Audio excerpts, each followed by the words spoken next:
అందరికీ నమస్కారం. టైం ఉంది అనుకుంటే వీడియో వాచ్ చేయండి, లేదనుకుంటే స్కిప్ చేసేయచ్చు, ప్రాబ్లం ఏం లేదు.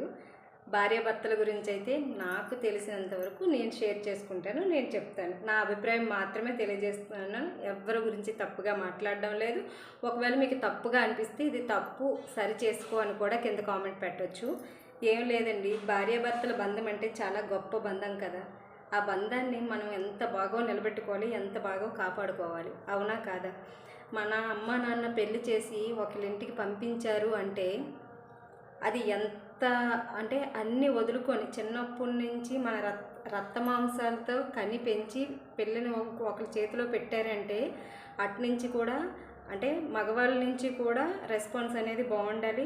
నువ్వు వెళ్ళిన పద్ధతి కూడా బాగుంది, ఇక్కడి నుంచి నువ్వు వెళ్ళిన పద్ధతి కూడా అంటే బాగుండాలి. రెండు వైపుల నుంచి రెస్పాన్స్ అనేది బాగుంటే కదా, ఇవతల అమ్మా నాన్న సైడ్ నుంచి అయినా అవతల అత్తమామ సైడ్ నుంచి అయినా సరే, ఇద్దరి నుంచి అయినా సరే ఒక రెస్పాన్స్ అనేది ఒక మంచిగా ఒక పద్ధతిగా ఉంటేనే ఆ భార్యాభర్తల బంధం అనేది బాగా చక్కగా సాగుతుందని నా అభిప్రాయం.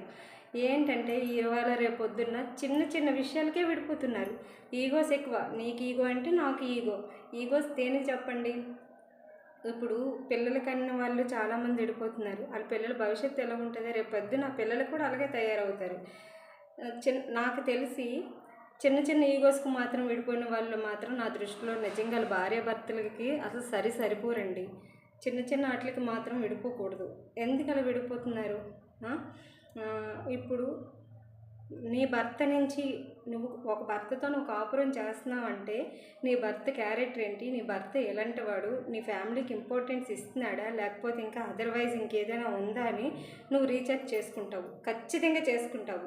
సరే అనుకున్నప్పుడు నీ సంసారం నువ్వే చక్కదిద్దుకో. ఒకవేళ నీ భర్త తప్పుడు తావులో వెళ్ళాడు అనుకున్నా సరే మ్యాక్సిమం సరి చేసుకోవడానికే చూస్తావు.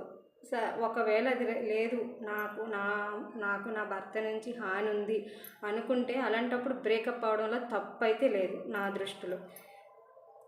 అలాగే లేడీస్కి కూడా సేమ్, నీ భార్య నుంచి నీకు ఏదైనా తప్పు జరుగుతుంది, నీ భార్య సరిలేదు, నాకు ఇది సరి అనిపించలేదు అనుకుంటే అలాంటప్పుడు బ్రేకప్ తీసుకోవడంలో కూడా తప్పులేదు.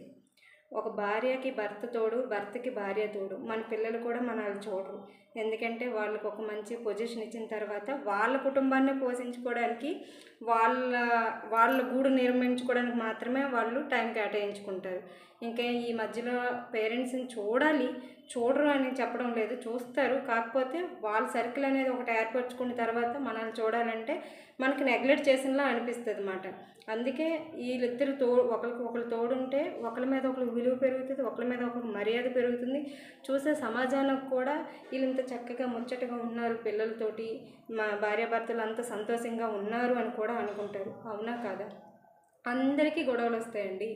గోరుతో పోయిందండి గొడవల వరకు తీసుకెళ్ళిన వాళ్ళు చాలామంది ఉన్నారు. ఇంకా అత్తమామ విషయానికి వస్తే చాలామంది అత్తమామ అవనివ్వండి, అమ్మ నాన్న అవనివ్వండి, ఎవరి గురించి అయినా సరే నేను తప్పుగా మాట్లాడడం లేదు. అప్పుడు వరకు పెంచుకున్న కొడుకు, అప్పుడు వరకు నీ చెప్పు చేతల్లో ఉన్న కొడుకు, నీ దగ్గర ఉన్న కొడుకుని నువ్వు వేరే ఆడదాని చేతిలో పెట్టేసిన తర్వాత తన గూడుని తను నిర్మించుకుంటాడు. తన వైపుకి కొంచెం స్పేస్ అనేది ఇచ్చేసరికి కొంతమంది అత్త మామూలు తట్టుకోలేరు అన్నమాట. మెయిన్ పడిపోతారు, లేడీస్ మీద పడిపోతారు. ఇది వచ్చింది మార్చేసింది, ఇది వచ్చింది నా కొడుకుని మార్చేసింది. అది చాలా రాంగ్ అండి. లేడీస్ కూడా ఉన్నారు మార్చిన వాళ్ళు, అత్తమామలు చూడని వాళ్ళు, టార్చర్ పెట్టిన వాళ్ళు ఉన్నారు, నేను కాదనడం లేదు.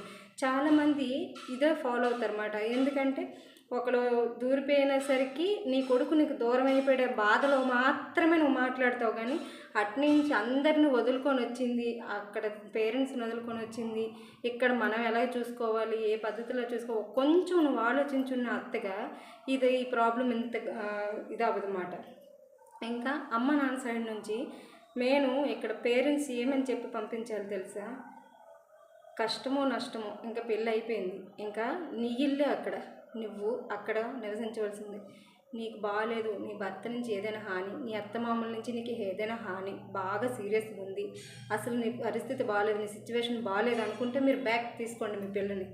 లేదు పర్వాలేదు, నీ సంసారాన్ని నువ్వు చక్కదిద్దుకోగలవు, నువ్వు హ్యాపీగా ఉండగలవు అనుకుంటే అదే చెప్పండి. తప్పుగా ఉంది, అక్కడ సిచ్యువేషన్ బాగాలేదు అనుకుంటే వెనక్కి తీసుకోవడమే మంచిది. సరిగ్గా ఉన్నదాన్ని కూడా కొంతమంది పేరెంట్స్ కూడా పుల్లలు పెట్టేసి ఆ కూతురు జీవితాలను నాశనం చేసిన వాళ్ళ పేరెంట్స్ కూడా చాలామంది ఉన్నారు. ఇటు నుంచి ఎంత ఉందో అటు నుంచి కూడా అంతే ఉంది. అందుకే చెప్తాను, భార్యాభర్తల మధ్యలోని మూడో వ్యక్తి దూరకూడదు. నీకు నువ్వు నీ భార్యకి నువ్వు ఎంత సర్ది చెప్పుకుంటావో నీ భర్తకి నువ్వు కూడా అంతే సర్ది చెప్పుకోవాలి. ఇవాళ రేపు పొద్దున్న ఇల్లీగల్ రిలేషన్షిప్స్ ఎక్కువైపోయి మాట. దేనికండి ఇల్లీగల్ రిలేషన్షిప్స్ ఎక్కువ పెట్టుకుంటున్నారు నాకు తెలియక అడుగుతున్నాను. ఇల్లీగల్ రిలేషన్షిప్ మీరు ఒకవేళ పెట్టుకున్నారనుకోండి, మగవాళ్ళు అయితే మీ దగ్గర డబ్బు ఉన్నంత వరకు అది వాడుకుంటుంది. ఆడవాళ్ళకి చెప్తున్నాను, మీ వయసు ఉన్నంత వరకే వాడు వాడుకుంటాడు. నువ్వు ఒక ముసలిదనం ఇంకేదో అయిపోయావనుకో, నీకు జీవితాంతం భరోసా ఇవ్వడు. ఆరెంజ్ సినిమా చూసారా? అప్పుడు ఆ ఆరెంజ్ సినిమా అంటే నాకు అస్సలు ఇష్టం ఉండేది కాదు. రామ్ చరణ్ది, జెనీలియా అనుకుంటాను హీరోయిన్. జెనీలియా రోజు గొడవ పడుతుంటుంది ఆడితోటి. ఆడు చెప్తాడు, నేను లైఫ్ మొత్తం హ్యాపీగా నేను చూసుకుంటాను అనేసి గ్యారెంటీ మాత్రం నేను ఇవ్వలేను అని చెప్తుంటాడు అన్నమాట. ఆ సినిమా అప్పట్లో నాకు అసలు నచ్చేదే కాదు. ఇప్పుడు అర్థమవుతుంది అన్నమాట ఆ సినిమా గురించి నాకు. నిజం, ఇల్లీగల్ రిలేషన్షిప్ పెట్టుకుంటున్నారే, మిమ్మల్ని లైఫ్ లాంగ్ ఎవడు చూసిడు. వయసు ఉన్నంత వరకు వాడుకుంటారు, మీ దగ్గర డబ్బు ఉన్నంత వరకు వాళ్ళు వాడుకుంటారు. ఇన్ కేసు మీరు ఏమైనా తప్పుడుగా దొరికిపోయారు అనుకోండి, మీ బతుకులు బజార్ అయిపోతాయి అన్నమాట. బజార్ పాలు అయిపోతాయి. అనవసరంగా మంచి గూడు నిర్మించుకునే దాన్ని, ఆ గూడుని ఒక పెద్ద గాలి వర్షం వచ్చి పడగొట్టేలాగా అయిపోతుంది. ఇది రాంగ్గా మాట్లాడైనా నేను చెప్పండి. ఇల్లీగల్ రిలేషన్షిప్స్ వల్ల మనసు శాంతి ఉండదు. ఒక 10 నిమిషాలు పడక సుఖం కోసం జీవితాన్ని మొత్తం నాశనం చేసుకున్న వాళ్ళు అవుతారు. ఇంకా అయిపోయింది లైఫ్. ఇంకా పిల్లల కన్నాము, ఇంకా లైఫ్ అసలు ఖాళీయే ఉండడం లేదు. అలాంటి మధ్యలో కూడా ఇప్పుడు ఎక్కువగా చూస్తున్నాం అవే ఎక్కువగా. ఎందుకు పనికొచ్చిన గోడరా దేవుడా ఇలాంటివి చెప్పండి. శాంతి ఉండదు.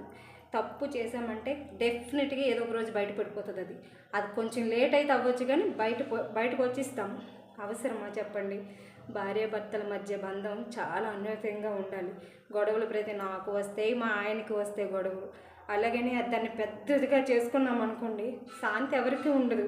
ఇప్పుడు ఫైనాన్షియల్గా గొడవ వచ్చింది అనుకోండి, డబ్బు పరంగా గొడవ వచ్చింది అనుకోండి, ఇద్దరు ఒక అండర్స్టాండింగ్ మాట్లాడుకొని చచ్చిపోం కదా. ఒకవేళ అప్పుల పాలే అయిపోయామనుకోండి, మనల్ని ఎవరు చంపారు కదా, మన ప్రాణం తీసి పట్టుకొని వెళ్ళిపోరు కదా, వదిలేసుకోవడమే, తీరుస్తామని చెప్పడం. ఇంకేదైనా సరే, భర్త డబ్బు తేలేదనో, లేకపోతే భార్య సరిగ్గా లేదనో, భర్త డబ్బు తెచ్చిన భార్య ఇంట్లో సరిగ్గా చూసుకోకపోవడం, ఇన్ని జరుగుతాయి కదా. ఎందుకు?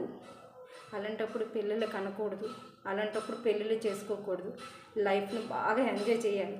అప్పుడు మీరు ఏ ముసలి అయిపోయిన తర్వాత ఏ వృద్ధాశ్రమంలోకో లేకపోతే ఇంకా ఓల్డ్ ఏజ్ హోమ్లకో జాయిన్ అయిపోయారు అనుకోండి, సంతోషంగా ఉంటారు.